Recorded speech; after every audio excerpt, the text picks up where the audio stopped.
Olá, boa noite. Incêndios, onda de calor matando na Europa, variações bruscas de temperatura. Hoje vamos falar sobre aquecimento global e a forma como as ações do homem estão impactando no planeta.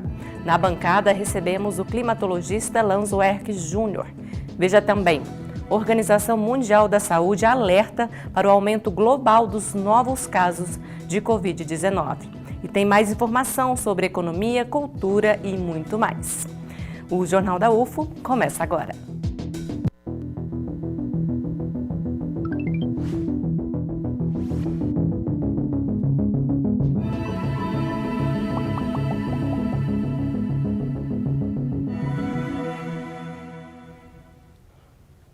Agora à noite, o Centro de Memória Negra Graça do Axé vai ter um show especial com a artista Natânia Borges. Quem tem mais informações é o Luan Borges. Pois é, Larissa, ainda nas comemorações do Dia da Mulher Negra, Latino-Americana e Caribenha, hoje o Graça do Axé vai ter um show especial e eu estou aqui com a coordenadora aqui do Graça, a Ivete Almeida, para falar mais um pouco sobre quais são as expectativas para esse show de hoje. Ivete, qual que é o objetivo primeiro aqui? Bom, hoje nós vamos ter um show que dialoga com as nossas intenções, né, com os nossos objetivos, de termos sempre um espaço de diversidade. Então, o objetivo do show de hoje não é só homenagear a mulher negra, latina e caribenha, mas todas as mulheres, de todas as orientações, e a gente vai festejar isso aqui hoje no Graça. E quem vai se apresentar nesse palco aqui, que já está nos preparativos, inclusive, né? O equipamento de som já está sendo montado, quem vai estar aqui? Hoje nós temos uma convidada maravilhosa, é uma diva, é a Natânia Borges e banda. Gente, o show tá lindo. E qual que é o horário? É só chegar e se acomodar? Será às 19 horas. E se você entrar ali nas nossas redes sociais, no Instagram do Graça do Axé, você vai ver que tem um QR Code para você pegar o seu ingresso, tá certo? Então entra lá no Insta do Graça, pega o seu ingresso e vem para cá, 19 horas, Natânia Borges. Obrigado pela entrevista, Ivete. Então é só acessar o Instagram, @graçadoaxé_UFO. A programação cultural para essa quarta-feira já está feita, né, Larissa? É com você. Isso mesmo.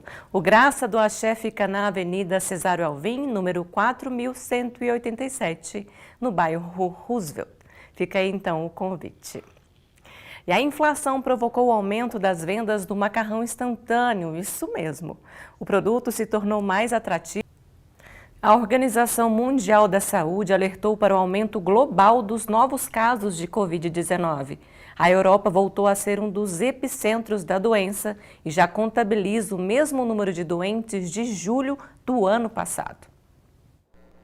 Entre os países onde a situação é mais alarmante estão França, Itália e Grécia.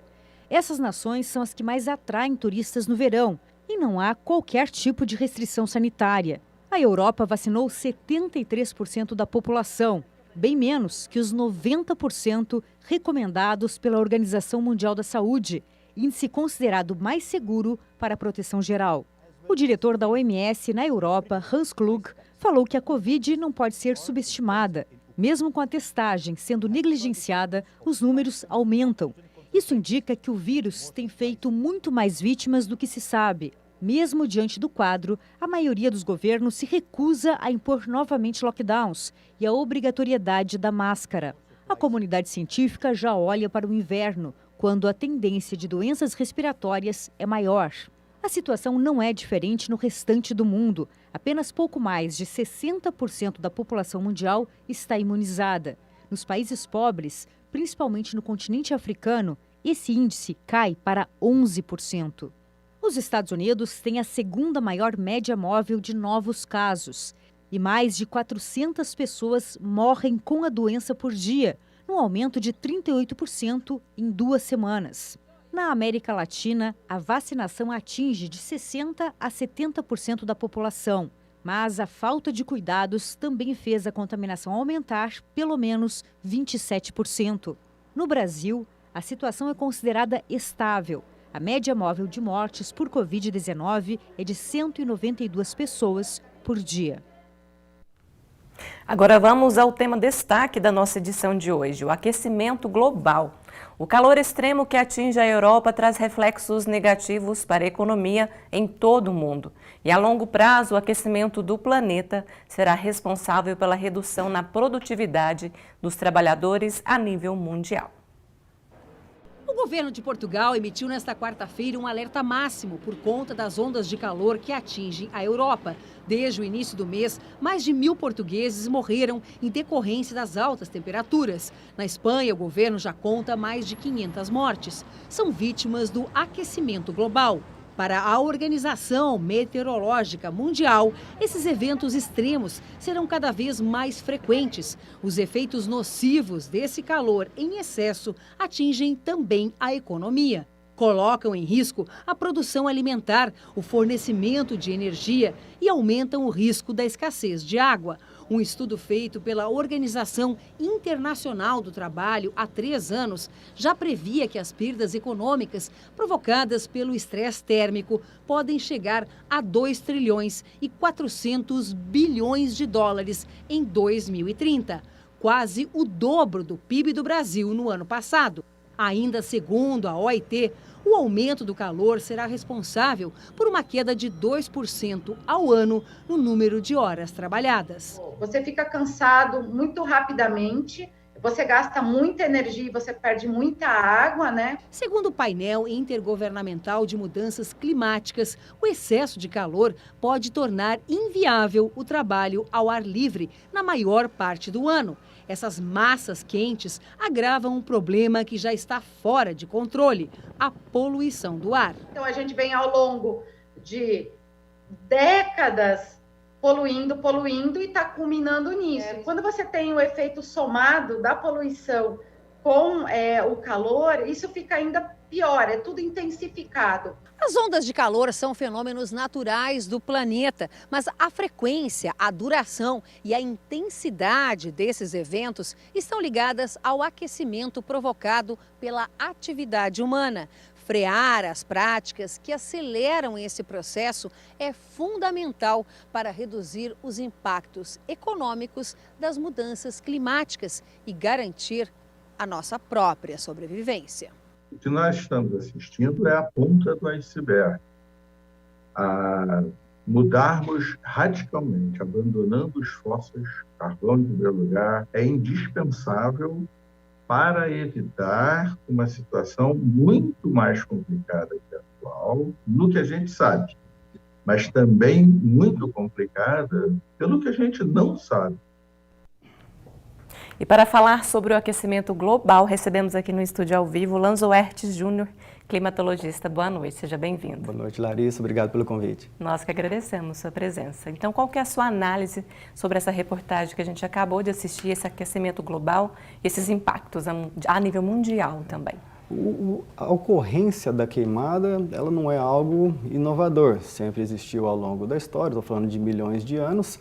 É claro que quando a gente está falando de um momento atual, tem um agravante, algo novo acontecendo, que é o homem modificando aspectos da natureza que não acontecia ao longo da história.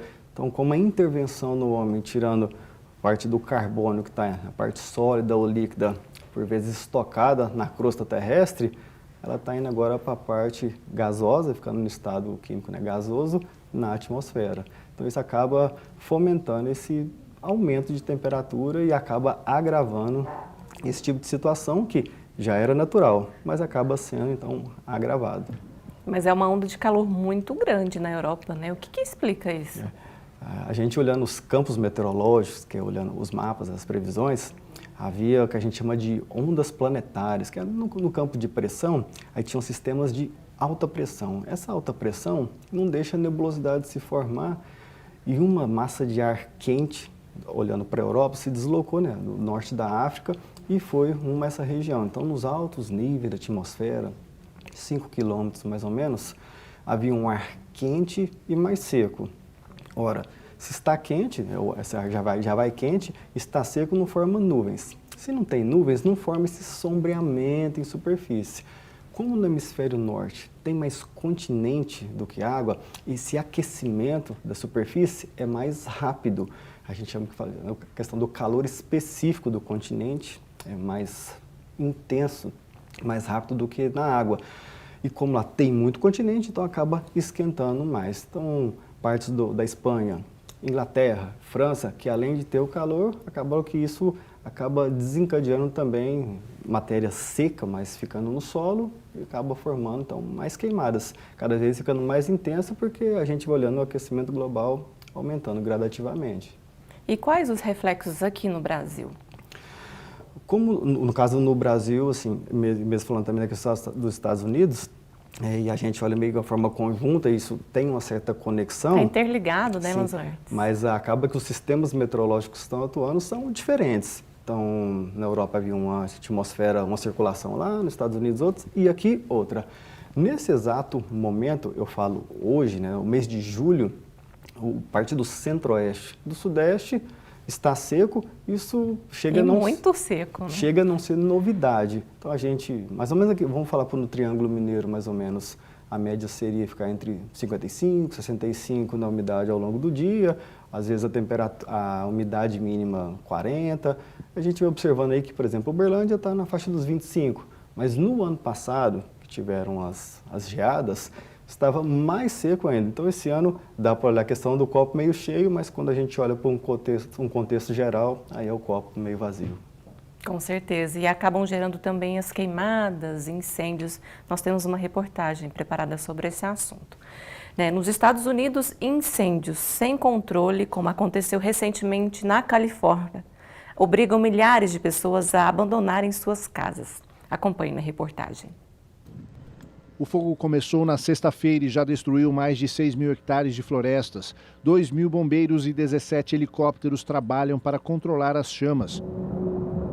O calor excessivo e a baixa umidade teriam provocado um incêndio que consumiu casas e veículos. Os americanos enfrentam uma onda de calor que fez os termômetros em Washington baterem os 38 graus. Segundo o Serviço de Meteorologia americano, a situação pode piorar e atingir outros estados. Essa onda de incêndios também está chegando aqui. No ano passado também tivemos bastante ocorrência, mas, claro, derivado, como teve a geada, então a geada acaba matando a vida vegetal. Então acaba se tornando uma biomassa seca, mais disponível no ambiente, juntando com temperatura alta e baixa umidade, então aí forma um combinado excelente para a propagação maior do fogo. Esse ano já tem alguns episódios acontecendo, inclusive hoje eu estava olhando, tinha acontecido ontem, próximo ali entre Uberlândia, Patos de Minas, já tinha alguma coisa acontecendo também.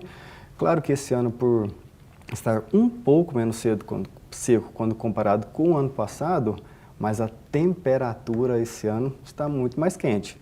Então a temperatura já é um ingrediente que contribui para ter mais fogo. Acredito que a partir da próxima semana, que tem uma leve mudança de temperatura no final de semana, mas a partir da outra, aí as temperaturas vão ficar mais elevadas e a umidade ficando mais baixa, então a gente já junta mais outro combustível e a chance de propagação de fogo deve aumentar. Incêndio também é um combustível para esse aquecimento global, podemos dizer assim? Sim, aí existe uma certa simbiose, porque, claro, acaba que o aquecimento global, como está ficando mais quente, ele acaba acarretando ocorrer mais queimadas.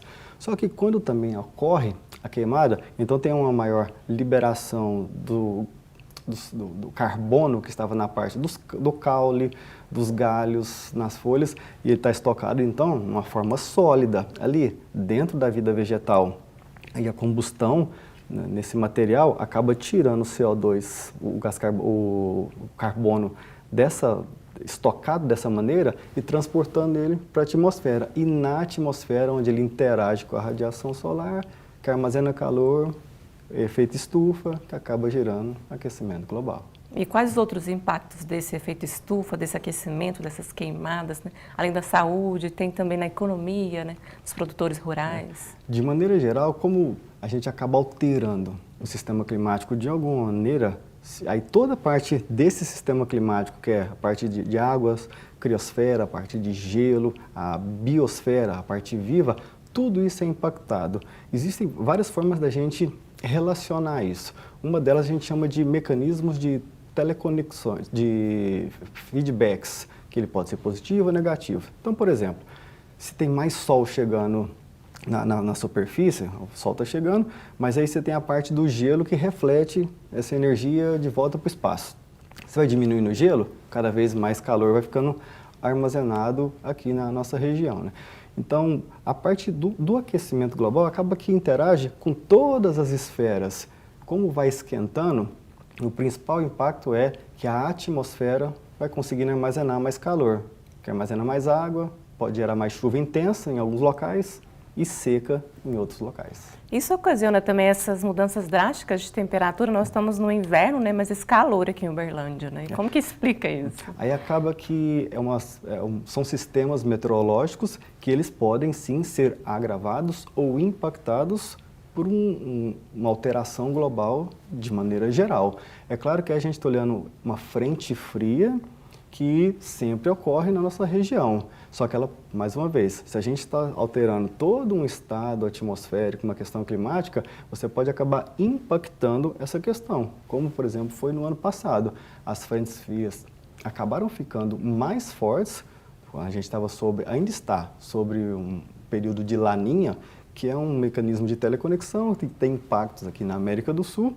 Esse ano tem uma alta pressão, o ar está girando, digamos assim, em cima do Brasil, inibindo a formação de nuvem. E aí vai ficando quente, porque não tem nuvem para causar sombra na superfície. E isso está persistente, então não deixa a frente fria que vem lá do sul chegar na nossa região, que inclusive é um episódio que vai acontecer nesse final de semana. A parte mais sul do Brasil, sim, vai esfriar, mas vai chegando na parte mais central do Brasil, vai perdendo força, o ar está muito quente, não consegue mudar tanta temperatura. Mas quanto mais seco, maior, como você citou, essa variação de temperatura. Como a gente está no inverno seco, então, grande variação de temperatura. E a natureza sofre muito com isso, né?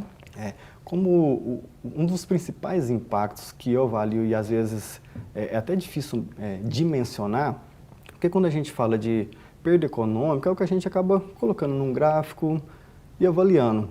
Mas uma perda de vida vegetal ou animal, toda essa parte de biodiversidade que você às vezes nem conhece, que está, por exemplo, dentro da Amazônia, um vírus, uma bactéria, um protozoário, uma ave, que nem sequer foi catalogado ainda. E esse animal foi perdido, então, claro, é um material genético que poderia ser utilizado por uma indústria farmacêutica, vários benefícios, ou então até o simples fato de se conhecer um pouco mais da biodiversidade do planeta. Então, essa é uma perda difícil da gente colocar na ponta da caneta.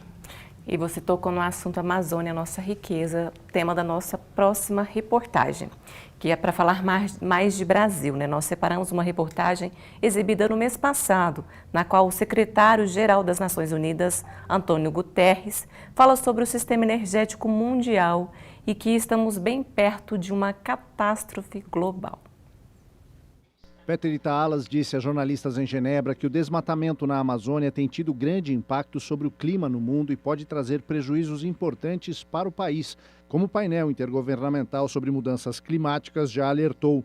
Itaalas lembrou que existem pressões econômicas para derrubar a floresta, mas alertou sobre o risco a longo prazo da perda de todo o ecossistema da região se o governo brasileiro não impedir a devastação da floresta.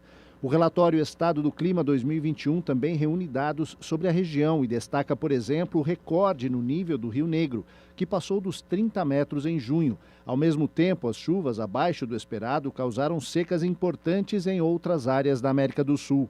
O Brasil, que tem 60% da Amazônia em seu território, é sempre uma preocupação por conta do impacto do desmatamento no aquecimento do planeta. O secretário-geral das Nações Unidas, Antônio Guterres, também participou do evento e disse que o sistema energético mundial baseado em petróleo e gás quebrou e que estamos bem perto de uma catástrofe global. Situação agravada pela invasão da Ucrânia e pelas sanções econômicas contra a Rússia que comprometem diretamente o fornecimento de combustíveis, uma vez que o país é um dos maiores exportadores de petróleo e gás. O secretário-geral também estimou o investimento necessário para alavancar energias renováveis no valor de 4 trilhões de dólares, 3 vezes mais do que os governos investem hoje. Lanzoertes, quais os impactos globais e também nacionais dessa situação na Amazônia? Então, na Amazônia em si, como, por exemplo, nessa questão energética que foi citada na matéria, pegando mais lá na parte do... a matriz energética é mais voltada para combustíveis fósseis. E aí, é claro, quando a gente fala de combustível fóssil, a gente está atrelando ao aquecimento global. Quando a gente olha para a parte da Amazônia, a maior contribuição dela na parte, ou então olhando para o Brasil, já não é tanto mais nessa parte de matriz energética, e sim na parte de desmatamento. Lembra quando eu comentei que quando o caule, a parte vegetal pega fogo e libera esse estoque de carbono? Essa é a maior contribuição do Brasil na parte de aquecimento global. Diferente de países ricos e industrializados, que a energia utilizada, oriunda dos combustíveis fósseis, é voltado para energia, transporte, outros setores. E no Brasil também o setor agropecuário acaba que contribui bastante nessa parte. E a gente está próximo, então, de uma catástrofe global, como foi visto na reportagem? Qual a sua opinião? Essa parte é bastante delicada, porque a palavra catástrofe em si, ela já causa uma certa comoção. Os estudos que são levantados e consolidados pelo IPCC, o Painel Intergovernamental de Mudanças Climáticas, infere, e junto com as COPs que acabam acontecendo, com Paris, a partir de Paris teve uma certa consolidação que até 1,5 graus acima do período pré-industrial seria uma certa margem de segurança. Hoje, como citado, a gente está por volta de 1,1 graus Celsius, a partir dali, então, quando a gente compara com meados do século XIX. Então, a gente está próximo desse limiar. Acontece que esse 1,5, ele já é um valor limite que ali já tem desastres acontecendo. Não é que abaixo de 1,5 não vai acontecer nada. A gente já está presenciando isso.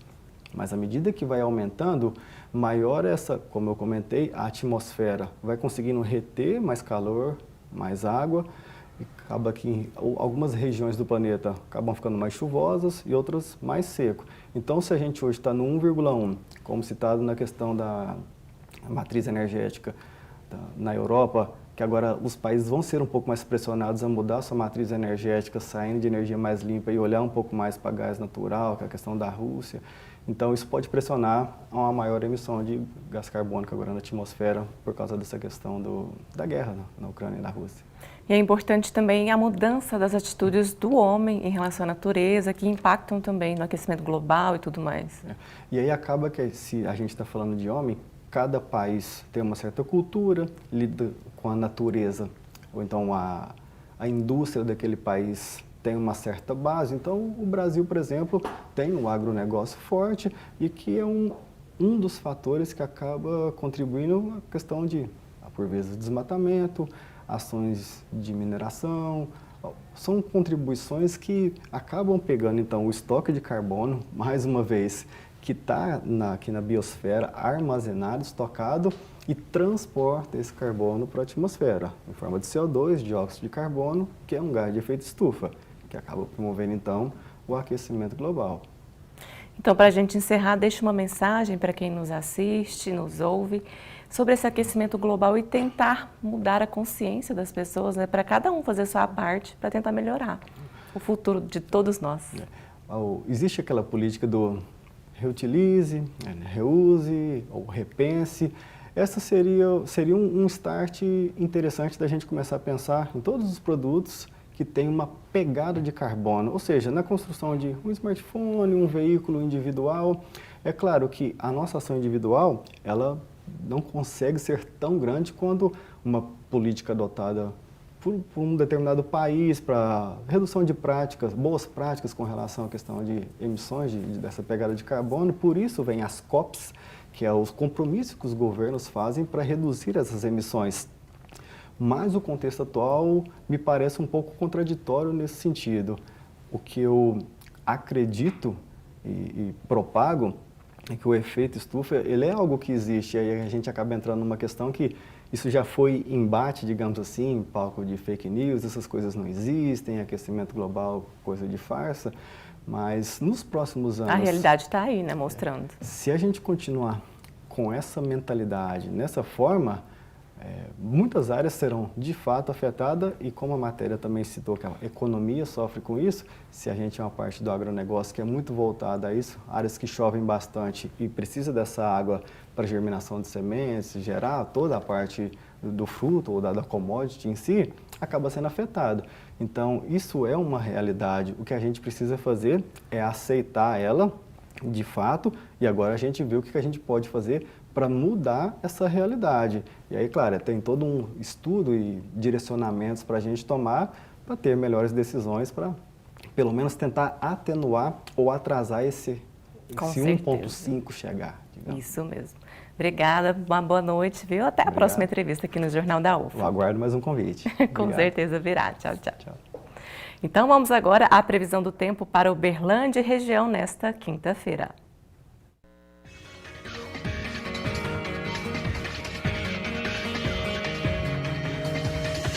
Uberlândia vai ter uma quinta-feira com sol o dia todo e sem nuvens.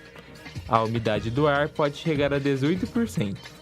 A temperatura mínima é de 15 graus e a máxima de 30. Em Ituiutaba, o dia vai ser de sol com céu limpo.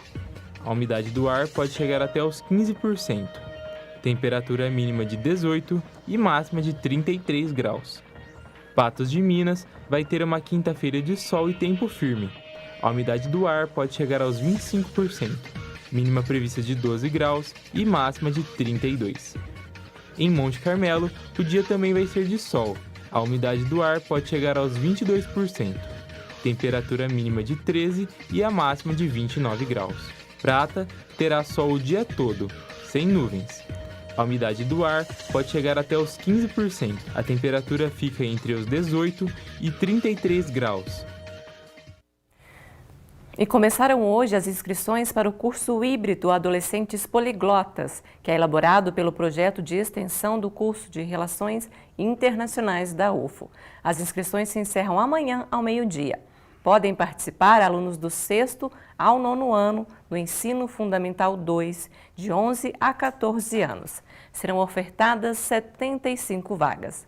Para mais informações, acesse o site www.comunica.ufo.br.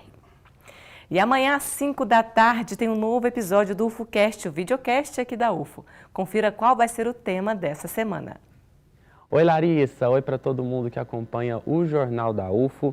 Hoje eu vim fazer aquele convite de toda quarta-feira, porque amanhã, quinta, tem mais um episódio do UFOcast, o videocast da Universidade Federal de Uberlândia. Ao vivo aqui no estúdio nós vamos falar sobre o tema influencers. Para conversar comigo e com a Nayara Achaia, vamos receber o João Akel, que é criador de conteúdo humorístico, e a Bianca Witzel, criadora de conteúdo científico. Eles vão bater um papo com a gente sobre os desafios dessa profissão de influenciadores digitais, qual é o processo de produção de conteúdo e também sobre a interação com o público, que também é muito importante, né, Larissa? Então, eu espero todo mundo amanhã, ao vivo no canal da UFO, no YouTube, a partir das 5 da tarde. Até lá! Obrigada, Luan. E às 9 da noite tem mais informação com o Jornal da Cultura. Nossa edição de hoje fica por aqui. Na sequência, você acompanha o programa Uberlândia de ontem e sempre. Então, uma boa noite e até amanhã.